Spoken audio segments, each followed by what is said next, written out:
What happens when Snoop Dogg visits his own car dealership in disguise and is underestimated by his own staff? Welcome to Motivation for Success, where we share inspiring stories that spark growth, empathy, and understanding. Stay tuned as this eye-opening tale unfolds, challenging how we view respect in our daily lives. Don't forget to subscribe for the surprising conclusion. It was an early summer morning when Snoop Dogg arrived at Goldline Motors, the luxury car dealership he'd quietly purchased just a few weeks prior. The dealership stood on the outskirts of Riverstone City, its glass facade gleaming beneath the bright sun. Rows of high-end vehicles, each glistening with polish, stretched across the lot. A few employees milled around inside, preparing for the day. Snoop didn't roll up in any flashy car. Instead, he drove a modest SUV, choosing to park in a far corner of the expansive lot. Dressed in a simple black pullover, well-worn jeans, and comfortable sneakers, he was intent on remaining unrecognized.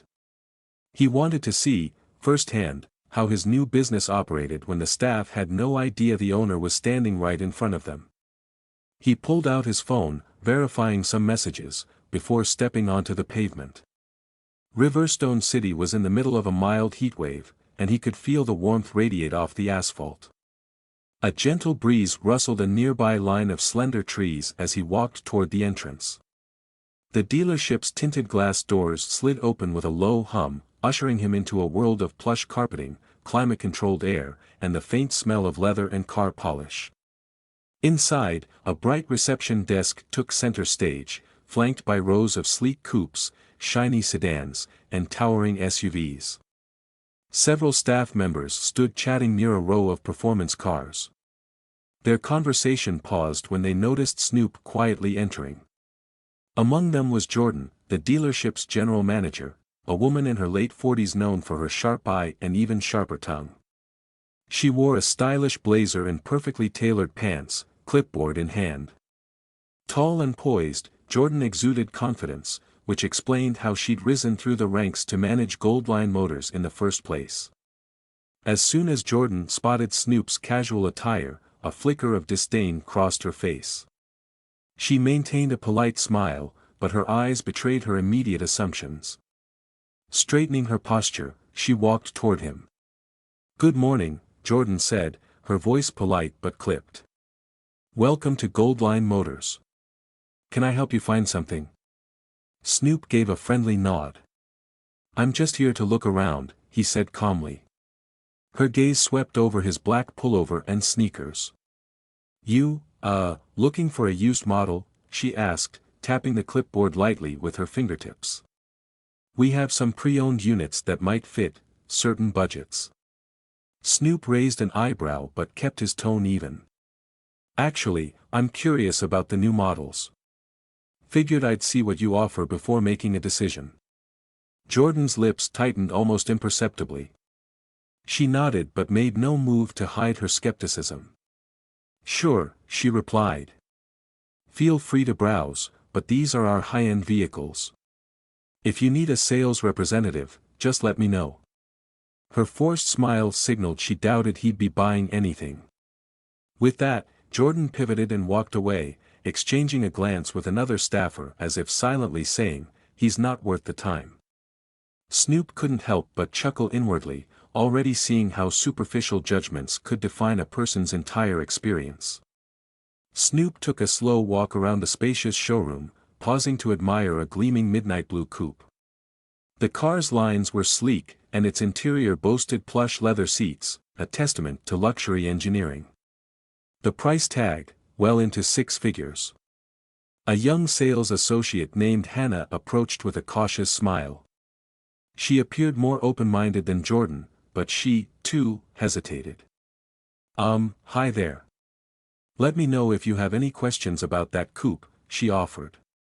"Thanks," Snoop said. "Actually, I'm curious what's special about this model. I've heard it's got some advanced safety features." Hannah brightened at his genuine interest. "Oh, absolutely," she said, launching into a brief explanation of the car's adaptive suspension and state-of-the-art collision avoidance. Snoop nodded, listening carefully. Just as Hannah finished, Jordan appeared again. She placed a firm hand on Hannah's shoulder and said, "You can return to the front desk.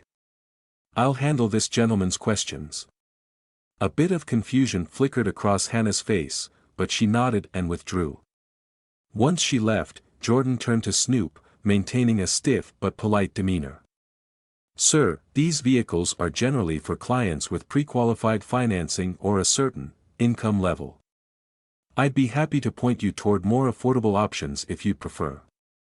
Snoop's calm expression never wavered. "And if I wanted this one, how would I go about the process?" Jordan exhaled. "Typically, we run a credit check, verify income statements, stuff that ensures you meet our dealership standard qualifications. This coupe, in particular, can exceed $200,000 with certain packages." Her meaning was clear. "Do you really think you can afford it?" Snoop Dogg offered a measured nod. "Right. Could I speak to the owner about it?" Jordan blinked. "The owner? That's not possible. Our owner is a busy person, rarely on site. I manage the daily operations. If you want a test drive, you'd need to fill out forms first." His gaze moved from the coupe to Jordan's clipboard. "I'd love to, but maybe I'll call the owner myself. Mind if I make a phone call?" Pulling out his phone, Snoop stepped aside to dial a number he already had saved. Jordan stood stiffly, arms crossed, watching him with impatience. In her mind, this was getting ridiculous.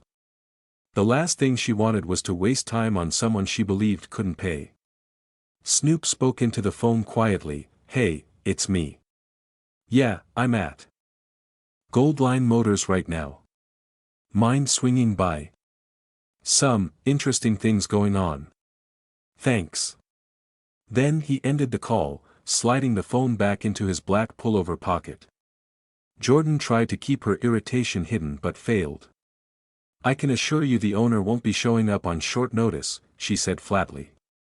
Snoop merely smiled. "We'll see." Snoop meandered further into the dealership, checking out a few SUVs and convertibles, noticing the sideways glances from other staff members. Meanwhile, Jordan retreated to her office, no doubt venting her frustration or confusion to a colleague. A few employees whispered among themselves, curious about the man in the black pullover who claimed he could just summon the owner. A hush seemed to settle in the dealership's pristine halls. Another employee, Terrell, a senior salesperson, hovered near a row of sports cars.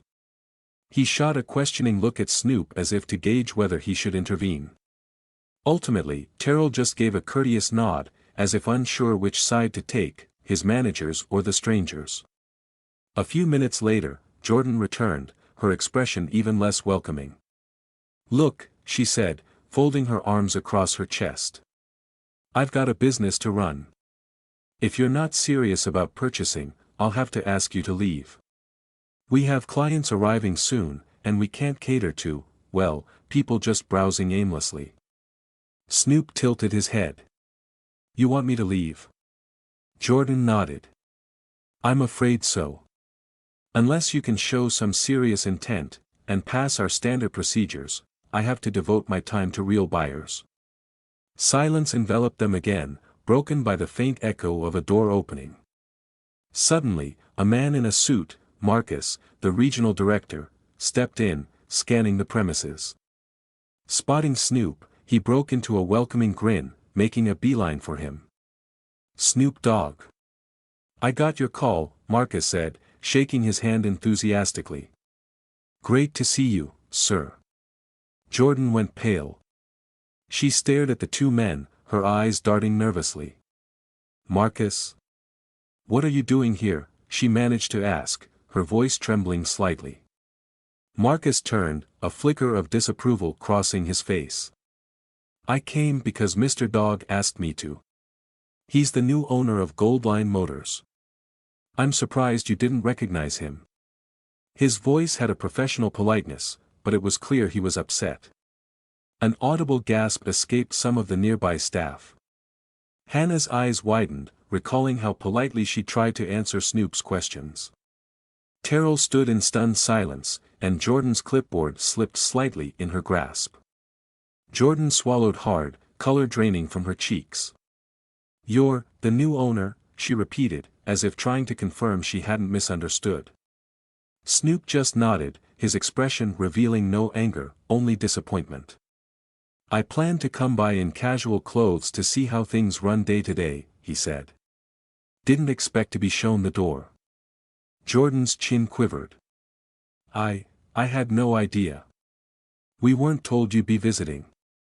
Her voice was tight, laced with embarrassment. Marcus cleared his throat, gesturing to the rest of the staff who'd gathered. "Everyone, please listen up. This is Snoop Dogg, your new boss. He's here to learn about our operations and see how our staff interacts with customers." A wave of murmurs spread through the group, some of them surreptitiously apologizing with their expressions. Jordan's posture sagged, the clipboard now clutched against her chest like a shield. I apologize," she managed, forcing herself to meet Snoop's gaze. I didn't mean to dismiss you. We get a lot of people who come in but can't afford our vehicles, and you decide that based on how someone looks." Snoop's tone remained calm, but the words held weight. "It's not the first time I've encountered assumptions like that, though I was hoping for better in my own dealership." Marcus gestured toward a nearby conference room. "Maybe we should talk in private, Mr. Dogg." Snoop nodded. "Yes, let's do that. I'd also like all department heads to join us. We need to discuss the culture here." Jordan looked like she wanted to sink through the floor, but she followed along silently. A short walk later, they entered a gleaming meeting room with large windows overlooking the lot. A long table dominated the space, surrounded by high-backed chairs. The department heads trickled in, Hannah from sales, Terrell from finance, Layla from service, plus Jordan and Marcus. The tension was tangible, nobody dared to crack a joke or even whisper. Snoop remained standing at the head of the table. He folded his arms, surveying the group. "So, I've seen how a potential customer, who doesn't look like your typical upscale buyer, gets treated. I'd like to know if this is the usual approach." A charged silence followed. Hannah was the first to speak up. "Usually, we try to greet everyone politely," she said softly. "We have some guidelines about pre-qualifications, but we don't want to judge folks just by how they dress." She paused, throwing an uneasy glance at Jordan. Jordan cleared her throat, her voice faltering slightly. "We do get plenty of window shoppers who take up a lot of staff time, but I may have handled things poorly today." Snoop nodded, keeping his expression neutral. "I'm not saying we shouldn't weed out people who genuinely waste time, but there's a line between being cautious and being dismissive. If someone's polite, asks legitimate questions, you treat them with respect, right?" Terrell shifted uncomfortably, chiming in. "Absolutely. We don't want to push away real buyers, nor do we want to embarrass ourselves by being rude." Jordan took a shaky breath. "I admit I made assumptions based on your appearance, Mr. Dogg. It wasn't right.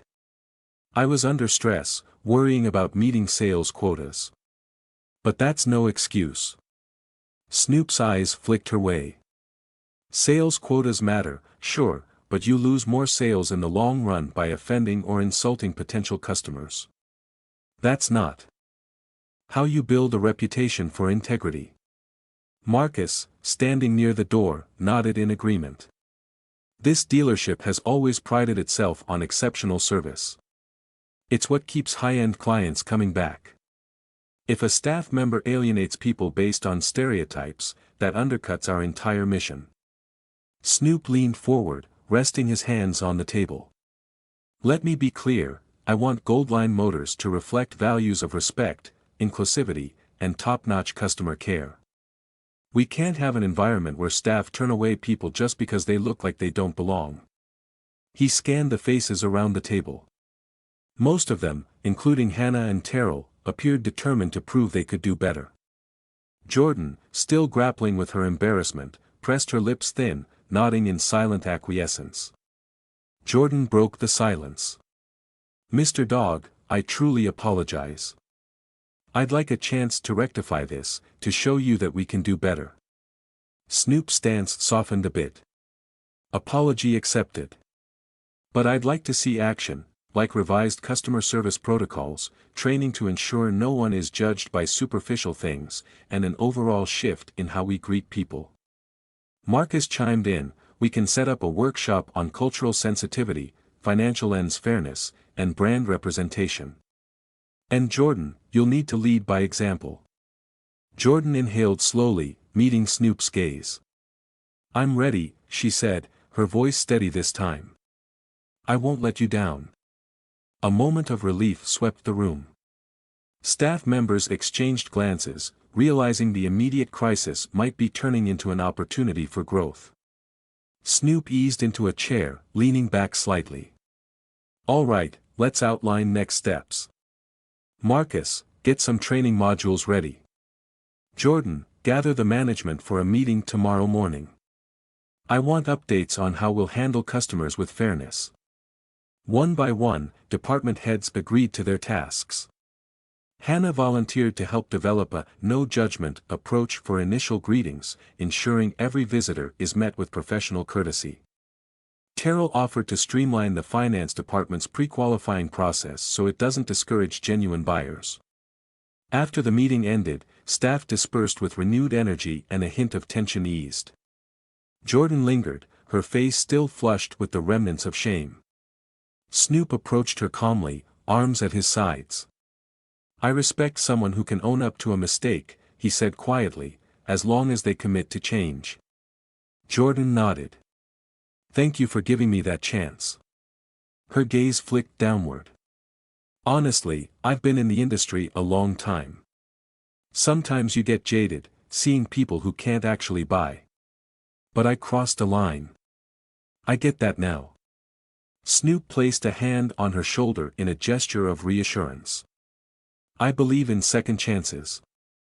Let's keep the lines of communication open." He stepped out of the conference room and back into the showroom. Staff went about their tasks, greeting him with polite nods. Hannah approached, a slight smile on her face.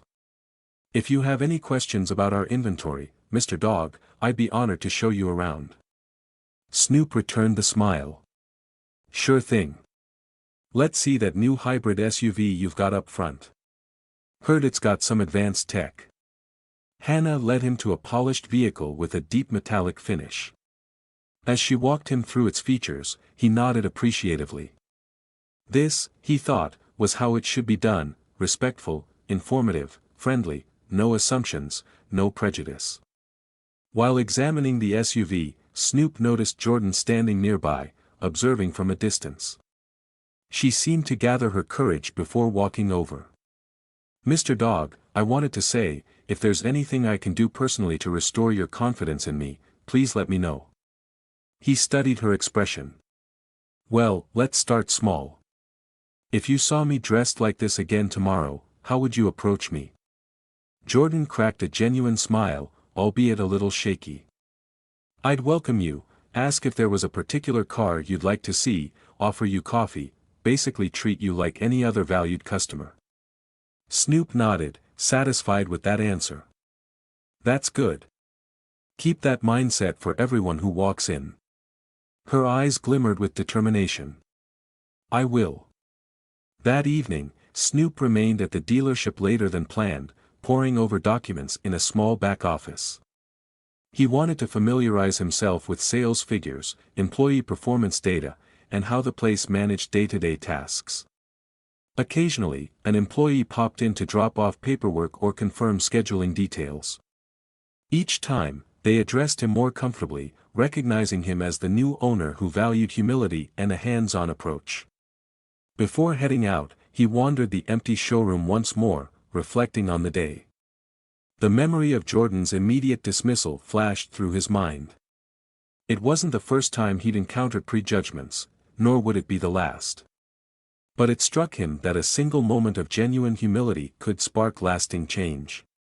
If Jordan could learn from her mistake, maybe the entire dealership culture could shift toward empathy and open-mindedness. By the time he exited the building, the sun had dipped below the horizon, painting the sky with streaks of orange and purple. The once bustling lot now stood quiet. He climbed into his modest SUV and headed back to his hotel, determined to come back the next day and continue shaping Goldline Motors into a place defined by respect rather than stereotypes. Early the next day, staff arrived to find fresh pastries and coffee in the employee lounge, a small gesture from Snoop to show his goodwill. A note taped to the machine read, "We all start somewhere. Let's begin with kindness. Snoop Dogg." Jordan, who arrived first, felt a slight lump in her throat reading that note. She busied herself organizing the day's appointments, silently reaffirming her pledge to do better. Her first big test came around 9 o'clock, when a young man in a black pullover, much like Snoop's, walked in looking for a used sports car. Instead of steering him away or making him feel unwelcome, Jordan greeted him warmly, offering him a seat and a bottled water. Snoop observed from across the showroom, a slight smile crossing his face as he saw Jordan's transformation in action. While he knew genuine change took time, small steps like these were essential. Soon, Jordan's approach to the new customer turned into a productive conversation about possible financing. It was the kind of scene that reminded him of his ultimate goal, to foster a dealership where appearances didn't dictate respect. Throughout the week, the staff embraced new training sessions arranged by Marcus. Hannah, who had always treated people kindly, became an unofficial ambassador for the no judgment policy, instructing her peers on greeting techniques and listening skills. Terrell streamlined how the finance office provided pre-qualification checks, ensuring nobody felt humiliated in the process. They also put up a sign at the entrance that read, "Welcome to Goldline Motors, where respect and service meet." It might have been a simple phrase, but it signified a commitment to the ethos Snoop wanted. Customers who walked through the doors began noticing the shift, commenting on how friendly and inclusive the place felt. Jordan, still a bit haunted by her original misstep, worked overtime to prove she could embody those values. She spent her lunch breaks guiding newer employees, sharing tips on how to make every visitor comfortable.